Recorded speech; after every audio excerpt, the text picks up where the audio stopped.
Cinema? Movie was good అండి, చాలా బాగుంది. ఎలా చూపించారు ప్రభాస్ని? చాలా బాగా చూపించారు. It was a good film, చాలా బాగుంది. అంటే ఇది ఒక ఎక్స్పెరిమెంట్ అని చెప్పుకోవచ్చు, నాగశ్విన్స్ ఎక్స్పెరిమెంట్ అని చెప్పుకోవచ్చు. తెలుగు ఫిలిమ్స్ని ఇంతవరకే చూడాలి అని ఉండే, ఇప్పుడైతే వైడ్ రేంజ్కి వెళ్ళింది, ఇలా కూడా చూడొచ్చు అని చెప్పేసి అనిపించింది. గెస్ట్ రోల్స్ యాక్చువల్గా అక్కడ గెస్ట్ రోల్స్ అని అనకూడదు, ఎవ్రీ క్యారెక్టర్కి ఒక ఇంపార్టెన్స్ ఉంటుంది. అంటే ఏదో వచ్చేసారు చేశారు అని కాకుండా. యా, సో ఫస్ట్ హాఫ్ వచ్చేసి కొంచెం ల్యాగ్ అనిపించింది. అంటే 3 hours film is lengthy film. So first half మొత్తం కొంచెం ల్యాగ్ అనిపించింది. And second half was good, totally awesome. పెట్టుకున్న టికెట్ ప్రైస్కి అయితే సాటిస్ఫాక్షన్తో బయటకు వస్తారు. Last 30 minutes 40 minutes was next level. అంటే ఏదో ఒక వరల్డ్లో తీసుకెళ్ళి వదిలిపెట్టేసినట్టు అనిపించింది. విజయ్ దేవరకొండకి యాక్చువల్లీ స్టార్టింగ్ నుంచి విజయ్ దేవరకొండ కోసం వెయిట్ చేస్తున్నాం, అసలు ఏంటి విజయ్ దేవరకొండ ఏ క్యారెక్టర్ అని చెప్పేసి. So yeah, good. అందరూ యాక్చువల్లీ అదే ట్విస్ట్ లాగా అనిపించింది. ఆర్జీవి వాజ్ లైక్ చాలా బాగా అనిపించింది. అంటే థియేటర్ మీరు అంటున్నారు కదా మాస్ ఆడియన్స్కి కనెక్ట్ అవుతారా లేదా అని, ఆ కనెక్షన్స్ కోసం కొంచెం ఆర్జీవిని, బ్రహ్మానందంని అండ్ ప్రభాస్లో ఒక సర్కాజంని వీటన్నిటిని కనెక్ట్ చేసినట్టు అనిపించింది. బుజ్జి యా గుడ్. అసలు మెయిన్ రోల్ మొత్తం బుజ్జిదే ఉంది. సెకండ్ హాఫ్ సూపర్ అండి. ఈవెన్ కంపేర్ చేసుకుంటే క్లైమాక్స్ వాజ్ ఆసమ్ అండి. లాస్ట్ 30 to 40 minutes ఫిలిం వచ్చేసి చెప్పాను కదా, హాలీవుడ్ రేంజ్లోకి తీసుకెళ్ళిపోతారు. ఐ విల్ గివ్ 4 అండి. Yeah, thank you so much. కల్కి మూవీ చూశాను, ఫన్ అయిపోయాను. అంటే ఏంటంటే నోట్లో మాటలు రాలేదు, అంటే మైండ్ ఆబ్సెంట్ అయిపోయింది. ఎందుకంటే ఇంత బ్రహ్మాండంగా ఇండియన్ సినిమాని, నేను ఊహించిన రీచ్లో ఇండియన్ సినిమాని ఆకాశానికి ఎత్తాడా, ఏంది ఇండియన్ సినిమా ఇంత రేంజ్లో వెళ్ళిపోయిందా అని అవాక్కయ్య ప్రతి ఒక్క ప్రేక్షకుడు మన ఆ థియేటర్లో అవాక్కయ్యి స్టాండింగ్ ఓవేషన్ ఇచ్చాం. ఒక 5 నిమిషాలు సినిమా అయిపోయిన తర్వాత చప్పట్లతో స్టాండింగ్ ఓవేషన్ ఇచ్చి ఇండియన్ సినిమాకి సెల్యూట్ చేశాము. అది అలాంటి సినిమాలు రావాలి, ఇలాంటి సినిమాలు డైరెక్ట్ చేయాలి. ప్రపంచంలో ఇండియన్ సినిమా గురించి ప్రపంచం మొత్తం మాట్లాడుకునే విధంగా కల్కి సినిమాని చేశాడు. Perfect character, brilliant story line. ఇలాంటి స్టోరీ లైన్ ఇండియాలోనే కాదు ప్రపంచంలో కూడా ఇలాంటి స్టోరీ లైన్తో సినిమా రాలేదు. రాజమౌళి లాంటి అంత దిగ్గజ దర్శకుడు కూడా నాగశ్విన్ ఇంత లెవెల్లో సినిమా తీస్తే నేను ఇంకా ఏ లెవెల్లో తీయాలి బెంచ్ మార్క్ క్రియేట్ చేశాడు నాగశ్విన్. ఈ బెంచ్ మార్క్ని నేను ఎలా చేయాలని ఆలోచించే రీతిలో నాగశ్విన్ సినిమాని ప్రపంచానికి చాటి చెప్పాడు. ఇప్పటి వరకు నాగశ్విన్ అంటే ఒక సామాన్యమైన వ్యక్తి.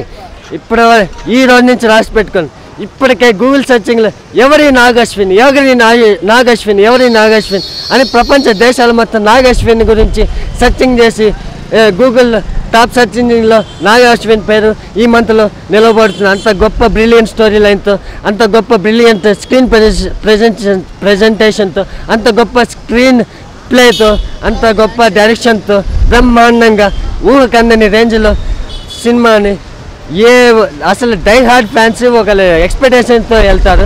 డై హార్డ్ ఫ్యాన్స్కే ఊహకందని రేంజ్లో సినిమాని డిజైన్ చేశాడంటే అన్బిలీవబుల్. ఇండియన్ సినిమాని ప్రపంచానికి చాటి చెప్పిన గొప్ప దర్శకుల్లో నాగశ్విన్ పేరు చిరస్థాయిగా ఇండియన్ సినిమా చరిత్రలో నిలిచిపోతుంది. Power of Indian cinema. కల్కి సినిమాలో ఏ ఒక్క యాక్టర్ గురించి గొప్పగా చెప్పుకున్నా అది ఇంకా తక్కువే అవుతుంది. ఈవెన్ సర్ప్రైజ్ క్యారెక్టర్స్ కూడా ఎంత గొప్పగా చెప్పుకున్నా అంత తక్కువే అవుతుంది. అంత specific characters, powerful dialogues, powerful BGM, powerful mind blowing visual wonder. ఆ నాగశ్విన్ విజన్కి మనం ఎంత హార్ట్ చేయాలి. ఇందులో ఆర్జీవి కూడా ఉన్నారు కదా, ఎట్లా అనిపించింది? ఆర్జీవి ఎంటర్ అవగానే ప్రేమి ఎంటర్ అయిన తర్వాత మనం ఇచ్చే స్టాండింగ్ ఓవేషన్ కన్నా ఆర్జీవి ఎంటర్ అయిన తర్వాత అందరూ చప్పట్లు కొట్టి కేకలు వేయడము అన్బిలీవబుల్. ఆర్జీవి తర్వాత రాజమౌళి వచ్చిన తర్వాత ఆర్జీవి కన్నా ఓ రేంజ్లో స్టాండింగ్ ఓవేషన్ ఇచ్చి అరిచి వాళ్ళిద్దరి మధ్య వచ్చే కన్వర్షన్ డైలాగ్లు unbelievable and laughy and funny dialogues between Prabhas and Rajamouli. ఈ సర్ప్రైజ్ క్యారెక్టర్తో మేము స్టన్ అయిపోతుంటే వెంటనే surprising characters next Vijay Devarakonda surprising character అయితే నెక్స్ట్ లెవెల్. ఇప్పుడు వచ్చిన సర్ప్రైజ్ క్యారెక్టర్లతో పోలిస్తే Vijay Devarakonda surprising character, Dulquer Salmaan surprising character, unbelievable. వాళ్ళు కూడా స్టోరీలో ఒక చిన్న క్యారెక్టర్ ప్లే చేసినా కూడా ఇండియన్ సినిమాలో నీ బెస్ట్ రోల్ ఏందని అడిగితే ఫస్ట్ కల్కిలోనే నా బెస్ట్ రోల్, కల్కిలోనే నా బెస్ట్ పెర్ఫార్మెన్స్ అని సగర్వంగా చెప్పుకునే క్యారెక్టర్స్ని ఎలివేట్ చేశారు. Bujji Bujji I love you, Bujji I love you. ఇప్పటివరకు ఇక్కడ ఉండేది బుజ్జి. బుజ్జి బాడీ వచ్చిన తర్వాత బాడీలోకి బుజ్జి బ్రెయిన్ని తీసుకెళ్ళిపోయాము. అసలు బుజ్జి డిజైన్ చేయడం అనేది ఏదో గ్లాడియేటర్, టెర్మినేటర్లో మనం ఇంతకాలం చూసి అవాక్కయ్యాం. అలాంటిది ఇండియన్ సినిమాలో, Indian biggest large screen IMAX ముందర మన ప్రపంచం మొత్తము బుజ్జి గురించి మాట్లాడుకునే బుజ్జిని మన ముందర చూడబోతున్నామంటే ఇట్స్ ఎ పవర్ఫుల్. అసలు ఆనంద్ మహేంద్రకి నేను సల్యూట్ చేయాలి. ఎందుకంటే ఇంత నాగశ్విన్ అడగగానే ఇలా మనకు ఇంజనీర్స్ ఒక కార్ని డిజైన్ చేయాలి అని అడగగానే ఎంత ఒక్క నిమిషం కూడా ఆలోచించకుండా ఒక గర్వించే చెప్పుకోదగ్గ ప్రైడ్ ఆఫ్ ఇండియన్ సినిమా అని దీనికి ఆనంద్ మహేంద్ర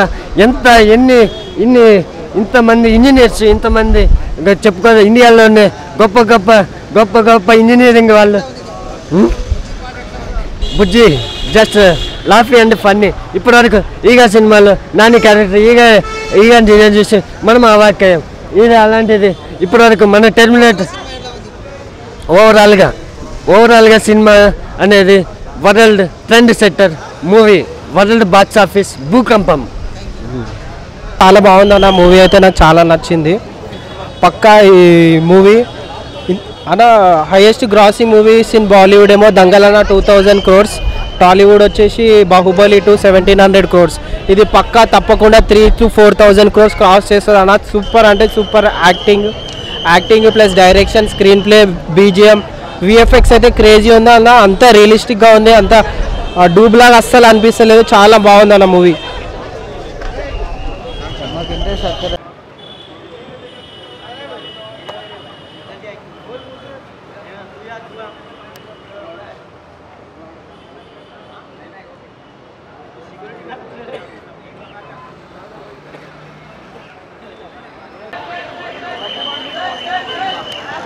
కొంచెం జరగండి బ్రో. అన్నా కొంచెం జరగన్నా బ్రో, జరగండి బ్రో.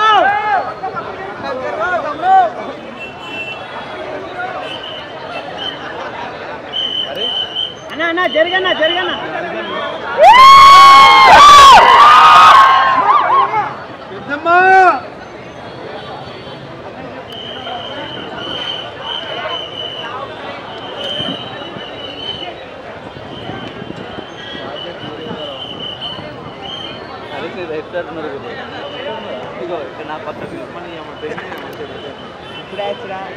జరుగుని బ్రో, మీరే సగం పడుతున్నారు.